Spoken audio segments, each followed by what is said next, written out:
I should have trusted my gut. That quiet, crawling feeling I got when I pulled off the main road and the GPS dropped out. That heavy silence in the air, the kind that hums in your ears even when everything else is dead still. But I'd already driven 5 hours to get here. And it was supposed to be the perfect weekend. Alone, offline, off the map. I wanted silence. I got it. The spot I picked was about an hour into the woods, down an old forestry road that hadn't seen maintenance in a decade. It wasn't even marked on most maps anymore. The kind of place that felt untouched. Wild. I parked, packed my gear, and hiked in another 40 minutes with no sign of another soul. No voices, no motors, just bird song and wind. The trees were tall, black pine mostly, the kind that needle the sky. The light barely touched the forest floor in some places, and even when it did, everything felt muted, like the forest didn't want to be seen. I found a small clearing near a mossy outcrop of rock, pitched my tent, and set up camp. By sunset, the air turned cold. I made a small fire, cooked some noodles, and sipped whiskey under a thick blanket of stars. I told myself this was what I needed. No noise, no people, just me and the trees. The first noise came around 2:30 a.m., a snap. Like a branch breaking. It was sharp, close. I froze in my sleeping bag, heart punching my ribs. Another snap. Then silence. Animals, I told myself. Maybe a deer or a raccoon. The woods are full of them. I stayed still for what felt like hours before sleep took me again. Day 2 was fine, peaceful even. I hiked a little, filtered some water from a nearby stream, wrote in my notebook, but I couldn't shake the sense that something was off. I kept feeling watched. You know that sensation, like someone's behind you, just out of frame. I'd spin around and find nothing. Not even a squirrel, no birds, no wind, just trees, standing too still. That night, the noises came back, not just snaps, steps, crunching leaves, slow, deliberate. 1, 2. Pause. 3. I held my breath, straining to listen. Whatever it was circling my tent. I grabbed my flashlight and flicked it on. Nothing, just the thin nylon walls glowing in the beam. Then something brushed against the side of the tent. I sat up, whispering, "Who's there?" My voice sounded too small. The forest didn't answer. I waited, gripped my pocket knife, and stayed awake until dawn. When the sun rose, I found tracks, but not animal tracks, boot prints. A man's, from the size of them. No other campsites nearby. I would have seen them, I would have heard them. I told myself it was a hunter, maybe a ranger, someone just passing through. But the prints didn't pass through. They circled the tent, twice. I packed up that morning, fast. I didn't even eat, I just wanted out. The trail back to my car felt longer. The forest felt closer, like it had moved overnight. The path narrowed, the light dimmed, and every snap twig behind me made my skin crawl. When I reached the car, there was something tucked under my windshield wiper. A note. No envelope, just a piece of folded paper. My hands shook as I opened it. "You're lucky I liked you." That was it. I never told anyone, not the police, not my friends. What would I say? Some guy walked around my tent and left me a creepy note. There was no crime, no proof, just a shadow in the woods, a ghost with boots and a twisted sense of mercy. But I still dream about it.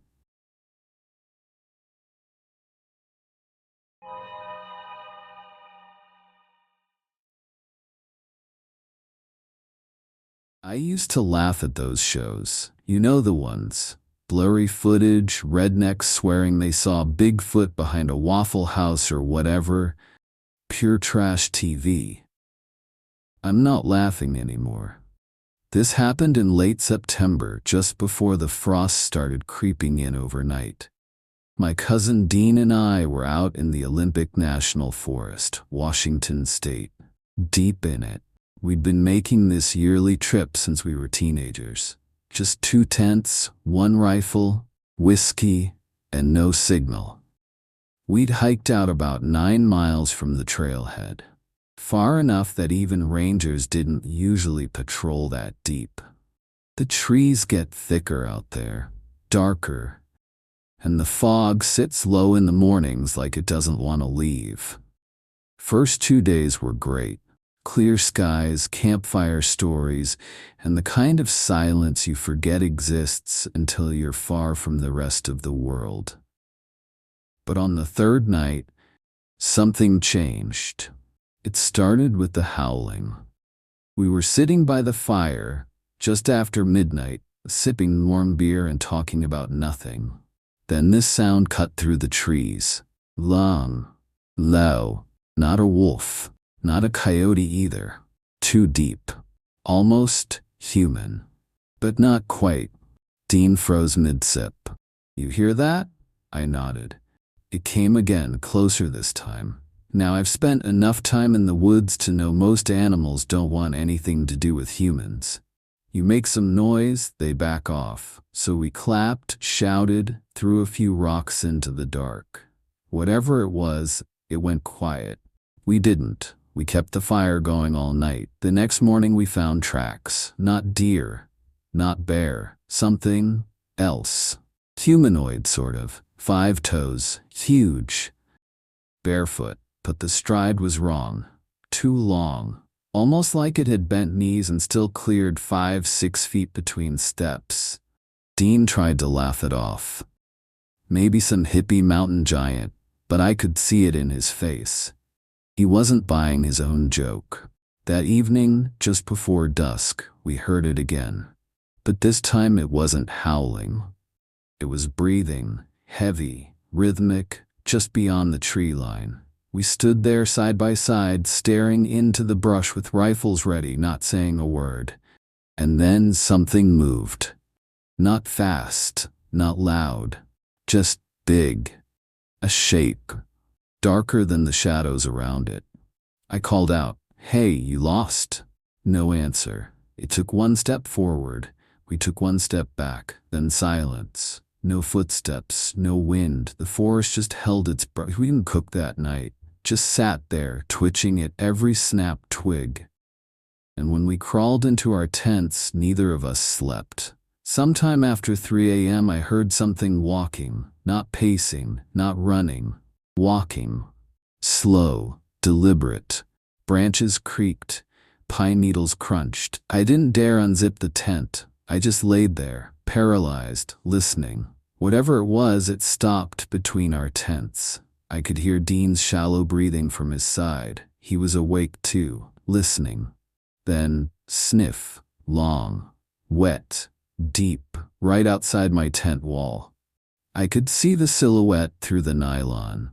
Tall, massive, shoulders hunched, head low, arms long, too long. I closed my eyes, hoping, praying it couldn't smell fear. After what felt like forever, it moved on, back into the trees. When morning came, the area between our tents was covered in disturbed pine needles, like something had crouched there. And there, just a few feet from my tent, was a single, massive handprint in the dirt. No claws, no fur, just a hand. Like a man's, but way, way too big. We packed up that morning. Didn't speak, didn't eat, just walked. Fast. After about 2 miles, Dean finally said it. "You think that was a Bigfoot?" I didn't answer, because I don't then think that's what it was. It was too quiet, too patient, like it knew how to stay hidden, like it'd done this before. Watched campers, chosen the ones it wanted. And sometimes, late at night, when the wind dies down and everything's still, I hear that breathing in my dreams. Not like a monster, but like something almost human.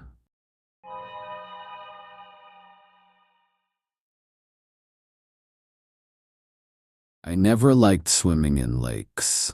Too dark, too still. You can't see what's beneath you, and something about that always messed with my head. But my buddy Ryan swore this place was perfect. "Trust me," he said. "Crystal clear. No one around. It's not even on Google Maps." That should have been the first red flag. We'd driven up late Friday, took a logging road for miles until it turned into little more than dirt and rocks. Then hiked another half hour through thick forest, the kind where you lose signal 3 steps in. Just trees, trees, and more trees, until they suddenly opened up to a wide, glassy lake, ringed with pines, and so still it looked like black glass. It was beautiful, sure, but something about it felt untouched, like we weren't supposed to be there. We set up camp just a few meters from the shore. There were no signs anyone had ever stayed here before. No fire pits, no footprints. Ryan loved it. I felt like we'd trespassed into somewhere sacred. Or worse, forgotten. That first night was calm. No wind, no bugs. Just the occasional splash of a fish or a frog jumping in the reeds. We drank a little, laughed a lot, and Ryan, of course, went for a midnight swim. The lake was pitch black by then, and I remember watching him disappear into it, arms cutting the surface like he was slipping through oil. "Come on in, man," he shouted. I shook my head. "Hell no." He laughed, called me a coward, and vanished under the water for a few seconds. When he came back up, he looked off. "Something brushed my leg," he said, half joking. I told him it was probably seaweed, but we both knew there hadn't been any. The lake bed near the shore was just smooth rock. Nothing to grab you. Nothing to touch you. We didn't talk about it again that night. The next morning, I woke up alone. Ryan's sleeping bag was empty. His boots were still by the fire, laces untied. I figured he'd gone for another swim. He was like that, restless, but by noon he hadn't come back. I walked the perimeter of the lake calling his name. I kept telling myself he was fine. Maybe he went exploring. Maybe he was playing some dumb prank. But as the hours dragged on, the air got heavy, thicker, like the forest was holding its breath. That's when I found his phone. It was sitting on a flat rock at the edge of the water, screen up, unlocked. The last thing on it was a video. Taken at 5:12 a.m., I hit play. It was shaky footage. Ryan whispering into the front camera, face pale in the early morning light. Okay, so I woke up and heard something. Splashing. But it wasn't fish. It sounded like footsteps in the water. I know that sounds nuts, but it's like someone's walking out there. Not swimming, not paddling, walking. He turned the camera toward the lake. At first, nothing. Just mist curling over the surface, the sun barely up. Then, ripples. Something was walking, slow, steady. But there was no shape, no figure, just the imprint of movement on the water. Like someone invisible was making their way toward the shore. The video ended with Ryan whispering, "I think it knows I'm watching." That was the last I saw of him. I called search and rescue that evening. Took them a day and a half to get out there. They found nothing. No body.